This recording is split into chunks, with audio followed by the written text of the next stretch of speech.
Eh, puedo llamarle a esta serie que vamos a iniciar de mensajes, los elegidos, y me hace pensar en cómo todos los creyentes, pensando ahora en los de Tesalónica, eran elegidos de Dios. Por tal motivo, Pablo comienza su carta al pensar en ellos. Estoy hablando de los de Tesalónica. En ese momento, Pablo comienza su carta expresando agradecimiento por ese amor especial para ellos, porque su amor, ¿a dónde nos lleva el amor de Dios, hermanos? A ver, mire, quiero que piense en el amor de Dios, pero en ese amor de Dios que tiene un propósito.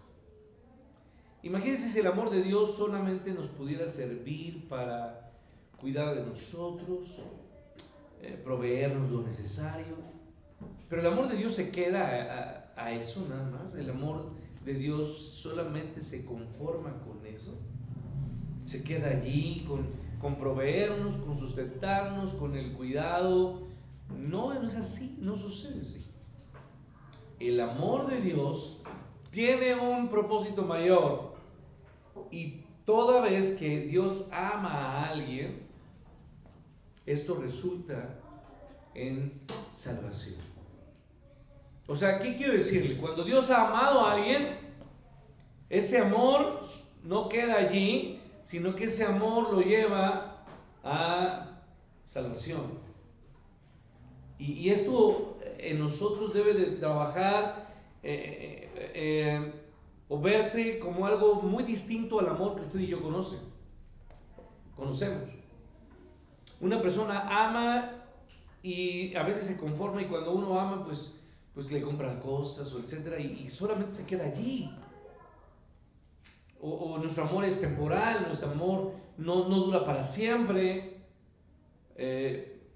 Por eso esto de decir que amamos a alguien a veces suena tan hueco, porque se pierde fácilmente ese sentido de amor. Pero cuando Dios ama con un amor ágape perfecto, y su amor perfecto, cuando Él pone sus ojos en alguien y lo ama, es porque ese amor fue desde un principio tomado como una elección de Dios, ¿sí? Y ese amor de Dios nos lleva ¿hasta dónde, hermanos? Hasta a su presencia. Hace algunas semanas atrás, recuerda cuando vimos y meditamos un poquito allá en esta porción de Jeremías, con amor eterno, ¿qué? Te he amado. Y ese amor eterno de Dios nos llevó o nos lleva ¿a dónde, hermanos? Nos asegura su presencia con Él. ¿En dónde, hermanos? En la eternidad. Entonces el amor de Dios tiene un propósito mayor. Es un amor que transforma. ¿No transforma? Sí. Es un amor que cambia, y es un amor que eterniza. ¿Ves lo distinto que es el amor de Dios? Bueno, los creyentes entonces, y lo tengo que decir así, solo son capaces de discernir o de entender si alguien es elegido después de que Dios lo ha regenerado.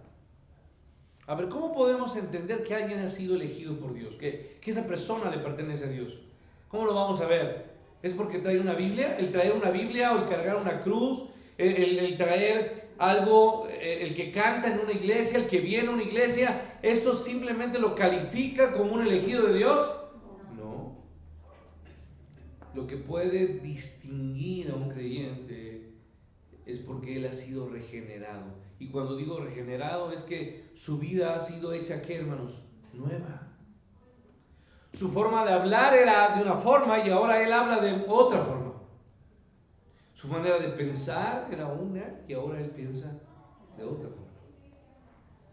Entonces los creyentes solamente podemos distinguir cuando esa persona ha sido regenerado, esa persona ha sido santificada.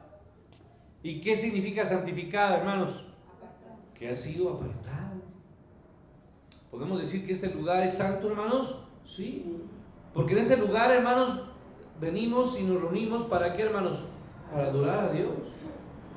En este lugar se ha apartado de todo. En este lugar, aquí se pudo haber construido un edificio, como hay en muchos al lado, ¿no? Se pudo haber construido una casa, se pudo haber construido una tienda, se pudo haber construido cualquier negocio, cualquier otra cosa. Pero en este lugar, hermanos, ha sido apartado y reservado únicamente para que la gente venga y alabe a quién, hermanos, a Dios. Ha sido apartado de todo. Pablo no conocía entonces el decreto eterno de Dios sobre la elección, pero podía ver que vidas evidenciaban una salvación genuina. Efectivamente, Pablo no puede ver más y entender quiénes son los elegidos, pero él puede ver la evidencia en las vidas, en el actuar, en cómo una persona se comporta y en la conducta de las personas o de los creyentes, si verdaderamente ellos eran o son creyentes o no lo son. Pablo sufrió mucho, a diferencia de muchos de nosotros que nos decimos creyentes. El Evangelio no fue simplemente el venir cada domingo a la iglesia, y digo cada domingo porque algunos pues ni cada domingo vienen, ¿no? ¿O no? Dejan de venir por mucho tiempo y pasa. Bueno, Pablo no solamente se dedicó a venir solamente los domingos. Pablo, él evidenció y él sufrió mucho y llevaba, como lo describe, en sus hombros la responsabilidad abrumadora y el cuidado, no de una iglesia, sino de ¿qué? De varias iglesias que él había estado iniciando y sembrando. Mire, quiero que vea un poquito de cómo fue creo que lo conoce, cómo fue el actuar o la vivencia de Pablo. Por favor, acompáñame a la segunda carta de Pablo a los Corintios, capítulo 11. Segunda carta a los Corintios, capítulo 11, verso 24, por favor. Mire, quiero leerle. Dice, de los judíos, él era un judío, dijo, por parte de los judíos 5 veces ellos me han recibido ¿con qué? Con 40 azotes, menos 1, o sea 39. Verso 25 dice, 3 veces he sido como azotado con varas. Una vez he sido ¿qué? Apedreado. 3 veces he padecido naufragio. A ver, hermanos, yo no sé si a usted le aterra eso, pero el mar, hermanos, quienes han estado en el mar es aterrador. No estoy hablando de estar en la orillita y ahí en la playa y con sus piecitos mojándose y ahí está el cangrejito, ¿verdad? Y ahí está el castillito. No, no me refiero a eso. Si están perdidos, 2 Corintios capítulo 11, 2 Corintios 11. Estoy en el verso 25 y estoy describiendo cómo Pablo había sufrido. Pablo dijo que estuvo 3 veces expuesto a ¿qué, hermanos? A un naufragio. Y esto de estar en el naufragio, hermanos, es estar en mar abierto, ¿me explico? Y simplemente ser llevado y azotado, ¿por qué, hermanos? Por el viento, las olas, la lluvia, el frío. Y el mar, hermanos, ¿usted cree que el mar es calentito como cuando usted está en la orillita? No, el agua del mar profundo es que, hermanos, no es azul. ¿Sabe cómo se ve el mar? Negro. Y allí estuvo Pablo, en zona de naufragio. Y no solamente se nos dice eso, sino que dice, una noche y un día he estado como ¿qué? Como náufrago en el mar, toda una noche y un día sin poder comer. Esto no es una película de acción o de tiburones, es algo que él vivió efectivamente. Y nos dice, verso 26, en caminos muchas veces, en peligros de ríos, peligros de ¿qué, hermanos? De ladrones, peligros de ¿qué? De los de mi nación, peligros de ¿quiénes? De los gentiles, peligros en la ciudad, peligros en el desierto, peligros en el mar, peligros entre falsos hermanos. ¿Y qué difícil es eso, hermanos? ¿No? Personas que se decían hermanos y resultaron ser no hermanos. En trabajos y qué, y fatiga, en muchos desvelos, en hambre y sed, en muchos ayunos, en frío y en desnudez. Y además de otras cosas, lo que sobre mí se agolpa cada día es la preocupación por todas las iglesias. Hermanos, en vista de este sufrimiento severo en el que Pablo se vio, de pesadas responsabilidades, debió haber sido estimulante para él y emocionante para Pablo haber servido a sus hermanos de Tesalónica, a quienes en esta carta él consideró como dignos de elogios y reconocimientos, y los animó en este sentido. En la situación que experimentó en Tesalónica, los creyentes mostraron muchas características que identificaban verdaderamente a creyentes, o sea, a los verdaderos elegidos. Y comenzó entonces esta primera carta reconociendo estas virtudes. Las organiza en dos categorías, quiero decirlo. La primera, escuche bien, a ver, atención, porque no tengo mucho tiempo, pero voy a introducir un poquito de esta carta que nos habla. Entonces, esta carta nos habla de características de los elegidos. Y Pablo lo notó. La primera forma de separarlas en grupos o agruparlas, mejor dicho, es en la condición presente. La condición en la que ellos vivían, los tesalonicenses. Y lo describe de tres maneras: fe, una fe que obra, un amor que actúa y una esperanza inquebrantable.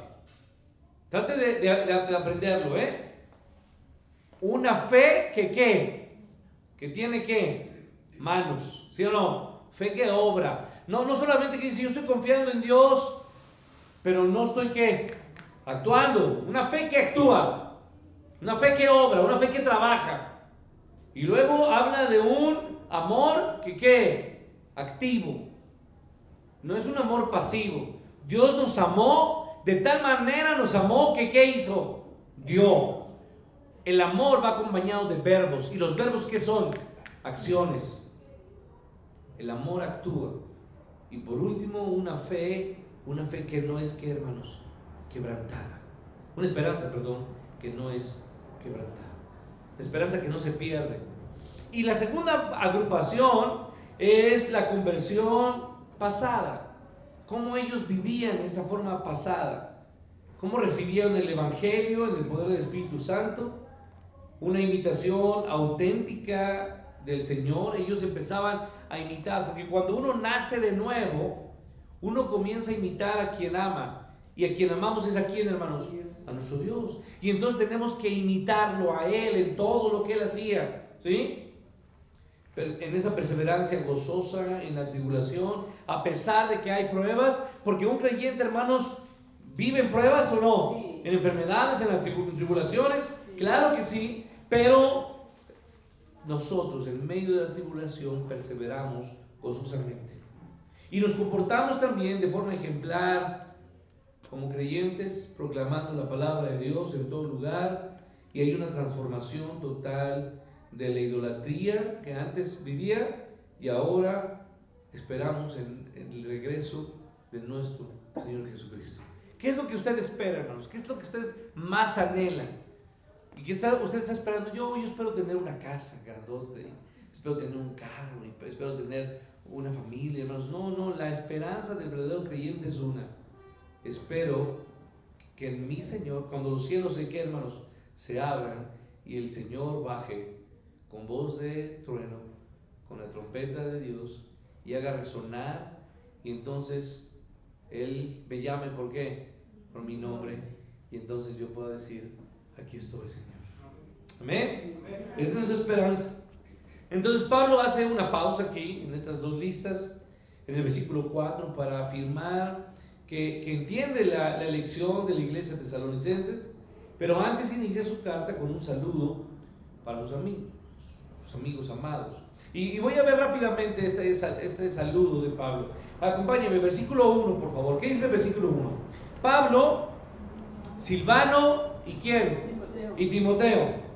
Ok, entonces Pablo tenía amigos o no? Pues tenía sus cuates, ¿no? Sí. Sus cuates. Silvano, Timoteo, y ahí nos dice a la iglesia de tesalonicenses, en Dios Padre, en el Señor Jesucristo, gracia y paz hagan a vosotros, de Dios nuestro Padre y del Señor Jesucristo. Damos siempre gracias a Dios por todos vosotros, haciendo memoria de vosotros en nuestras oraciones. ¿Y cómo inicia Pablo? Bueno, Pablo, aunque fue el apóstol más influyente de la nación, más bien de la iglesia que había comenzado a crecer, que había iniciado, en su saludo hay algo que llama la atención, que hace en otras cartas, pero en Tesalonicenses no lo hace.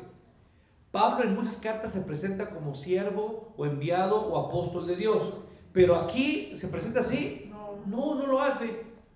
Esto llama mi atención, y más bien lo que me hace pensar es que las iglesias de Tesalónica, lo que podríamos llamar de Macedonia, conocían muy bien el testimonio y el ministerio y el trabajo de Pablo.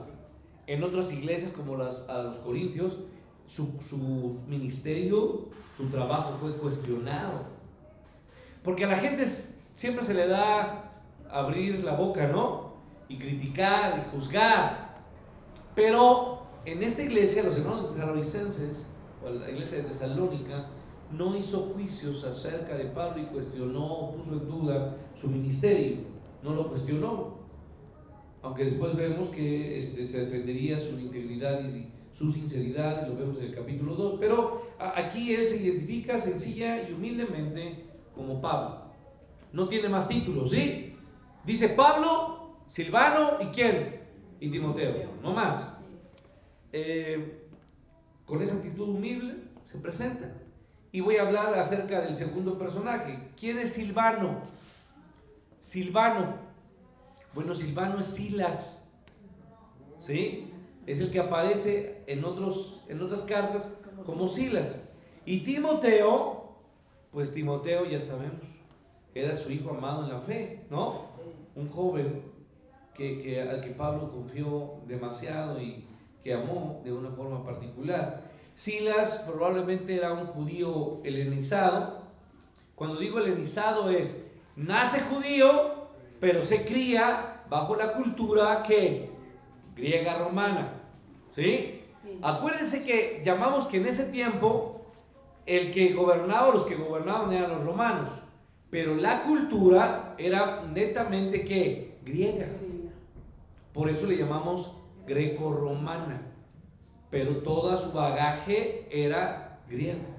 Por eso a los griegos se les conocía como ¿qué? Helenistas. Es el par que podemos manejar, ¿no? El sinónimo. Entonces, Silvano o Silas probablemente había sido un judío nacido, pero cultivado en toda esta cultura helénica o griega.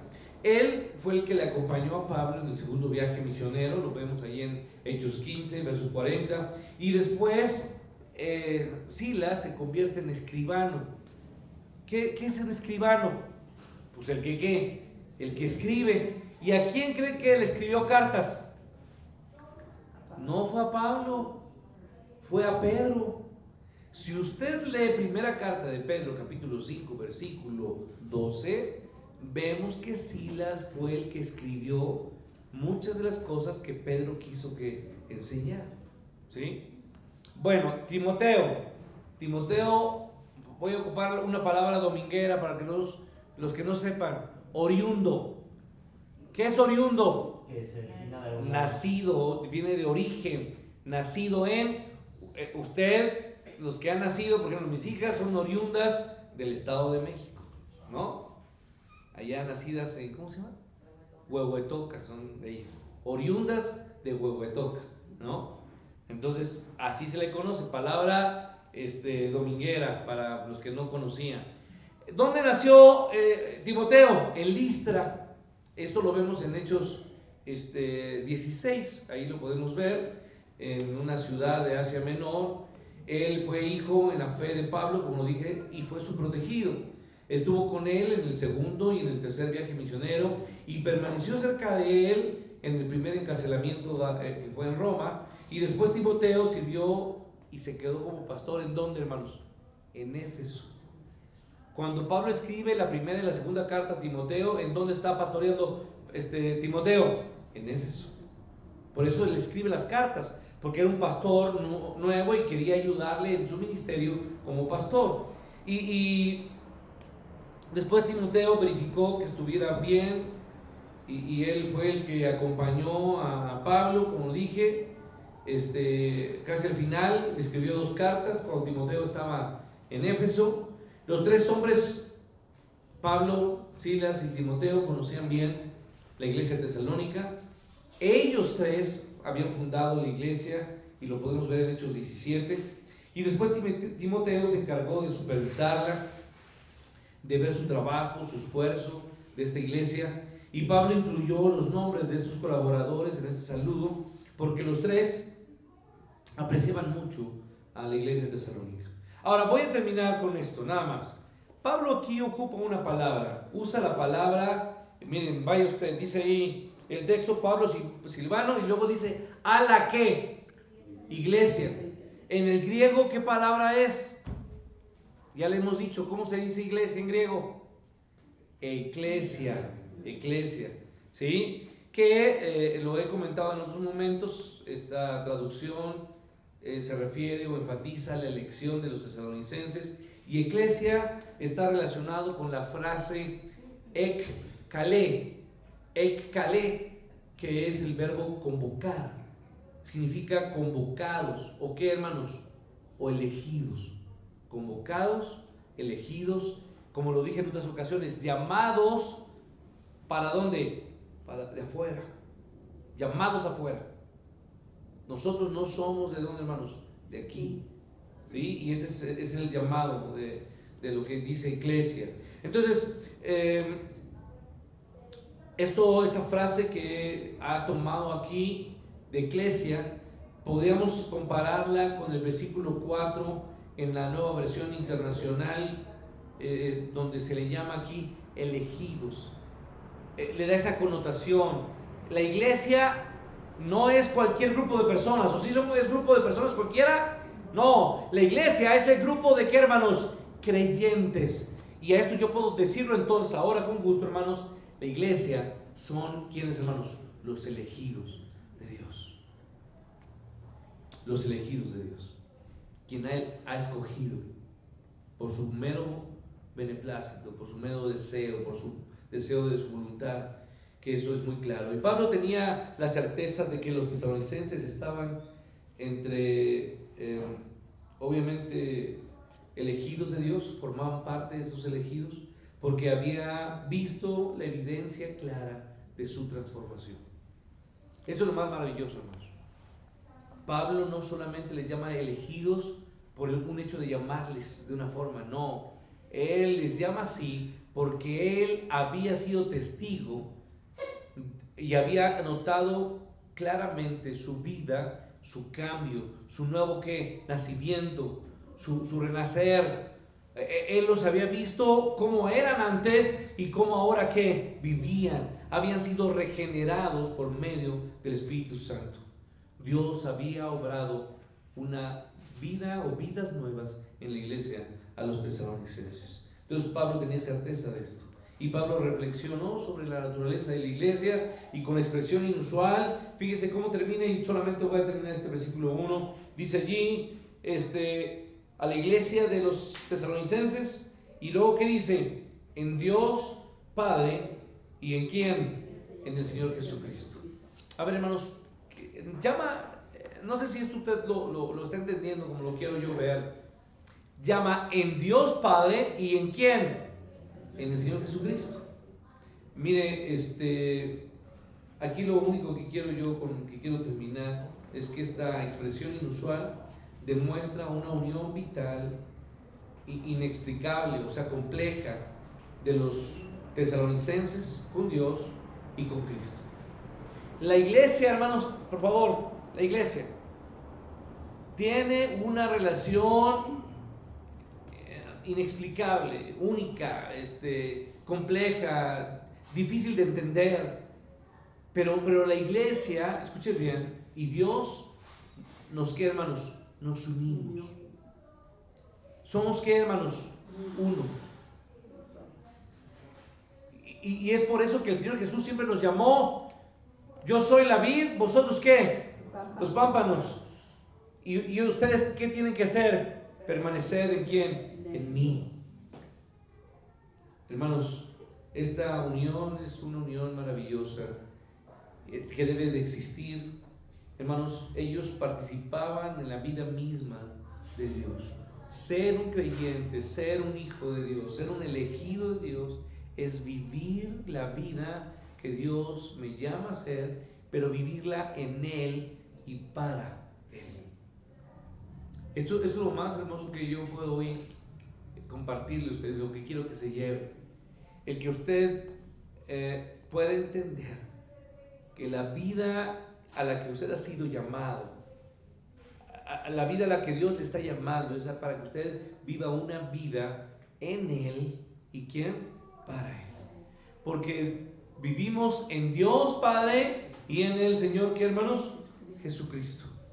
Esto es lo que dice: en Dios Padre y en el Señor Jesucristo. Hay una unión espiritual indivisible entre Cristo y nosotros. Pablo nos enseñó en sus cartas que no solamente creemos acerca de Jesucristo, que no solamente Dios es el Señor Jesús, es nuestro Señor, sino yo le invito a que se ponga de pie y lea conmigo, o pueda decir de memoria este versículo que usted conoce, que escribe los Gálatas, en Gálatas 2:20, por favor, lo lee conmigo para terminar. Dice el texto: con Cristo, ¿qué, hermanos? Estoy juntamente crucificado, y ya no vivo yo, mas vive que Cristo en mí, hermanos. Hermanos, resumo: hoy hemos recordado que usted y yo fuimos, ¿qué, hermanos? Elegidos. ¿Somos amados de Dios? Sí. ¿Amados solamente por un rato? ¿Dios nos ama por un rato, por una semana, por unos años? No. Su amor es un amor que es un amor transformador. Fuimos escogidos y somos justificados y somos santificados, y un día seremos, ¿qué, hermanos? Glorificados. El amor de Dios, cuando nos tocó, nos amó y nos escogió para estar eternamente ¿con quién, hermanos? Con Él. En su amor hemos sido elegidos. Somos elegidos de Dios, y eso tiene que dar un completamente, ¿qué, hermanos? Gozo y alegría a nuestro ser. Elegidos de Dios, únicos de Dios. Ese amor nos ha tocado y nos ha tocado para siempre. Somos elegidos de Dios. Dios te bendiga.